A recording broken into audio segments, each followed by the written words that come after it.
रावण आखिर क्यों अपनी ही भाई विभीषण की बेटी के साथ हर रोज संभोग करता था? क्या थी इसके पीछे की असली सच्चाई? रावण एक ऐसा नाम जिसे सुनते ही आंखों के सामने एक राक्षसी छवि उभरती है। 10 सिरों वाला एक महाबली योद्धा जिसकी विद्वता अपार थी, परंतु उसके कर्म उतने ही कलंकित। लेकिन क्या आपने कभी सोचा है कि इतना ज्ञानी और तपस्वी ब्राह्मण जो वेदों का ज्ञानी था, वो इतना पतित कैसे बन गया कि उसने अपने भाई विभीषण जैसे धर्मात्मा के परिवार पर भी अत्याचार किया? आखिर रावण अपने ही भाई विभीषण की बेटी के साथ हर रोज संभोग क्यों करता था? मित्रों, ये केवल एक कथा नहीं है, बल्कि एक ऐसा रहस्य है जिसे सदियों से छुपाया गया है, फिर भी लोक कथाओं और तमिल ग्रंथों में किसी न किसी रूप में जीवित रहा। रावण एक राक्षस नहीं था, वह उस सत्ता का प्रतीक बन चुका था जो स्त्री को सिर्फ भोग की वस्तु मानता था। यह प्रश्न केवल शरीर की प्यास का नहीं, बल्कि उस मानसिक विकृति का है जो शरीर के मद में चूर व्यक्ति से क्या क्या करवाती है। जब एक भाई धर्म के मार्ग पर चलता है और दूसरा अधर्म के नशे में चूर हो जाता है, तब भाईचारे की मर्यादा, नारी की मर्यादा और स्वयं की मर्यादा का क्या होता है? यही प्रश्न इस घटना के पीछे छिपा है। रावण एक ऐसा नाम जिसे कोई केवल राक्षस कहकर नहीं समझ सकता। वो शिव का उपासक था, संहिताओं के रचयिता, ब्राह्मण कुल में जन्मा, समस्त वेदों का ज्ञानी और एक महान तपस्वी था। परंतु जब अहंकार और वासना का मिलन होता है तो वहाँ से पतन का मार्ग प्रारंभ हो जाता है। रावण की विद्वता उसके चरित्र को नहीं बचा पाई, उसकी शक्ति उसके धर्म को नहीं बचा पाई और उसका ज्ञान उसकी वासना से हार गया। लंका का सिंहासन उसे केवल शासन का अधिकार नहीं, बल्कि हर किसी पर स्वामित्व की भावना दे बैठा था।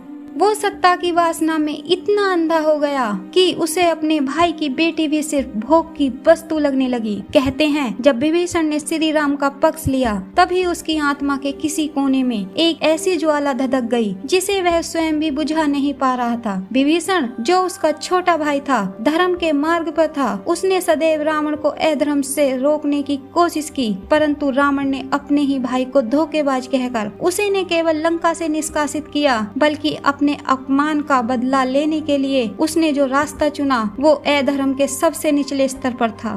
कुछ जनश्रुतियों और लोक गाथाओं में यह वर्णन आता है कि मंदाकिनी नाम से विभीषण की एक पुत्री थी जो अत्यंत सुंदर, सरल और ब्रह्मचर्य में निपुण थी। उसकी दृष्टि में रावण उसके चाचा नहीं, एक तपस्वी और पूज्य पुरुष थे। लेकिन एक दिन एक अद्भुत घटना घटी। मंदाकिनी शिव मंदिर में आराधना कर रही थी, तभी रावण वहां पहुंचा। जैसे ही उसने अपनी भतीजी को देखा, एक विचित्र सी कंपन उसकी आत्मा में उठी। ये ना शुद्ध प्रेम था, ना सामान्य आकर्षण, ये कुछ और था, जैसे कोई अधूरी कामना, कोई बंधन। उस रात रावण को नींद नहीं आई।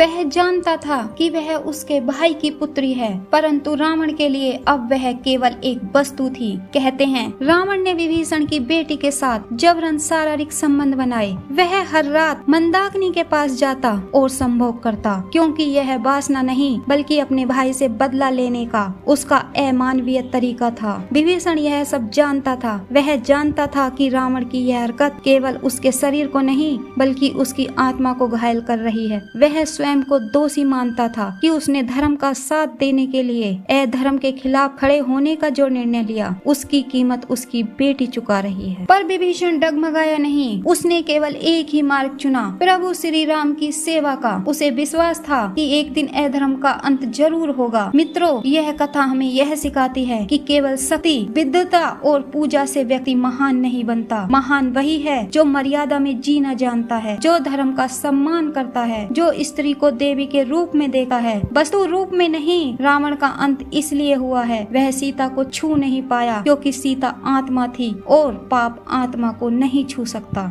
उसने विभीषण की बेटी को अपमानित किया, लेकिन वह स्त्री आहत होकर भी शांत रही, क्योंकि उसने प्रतिकार नहीं, सहनशीलता से अधर्म को परास्त करने का मार्ग चुना।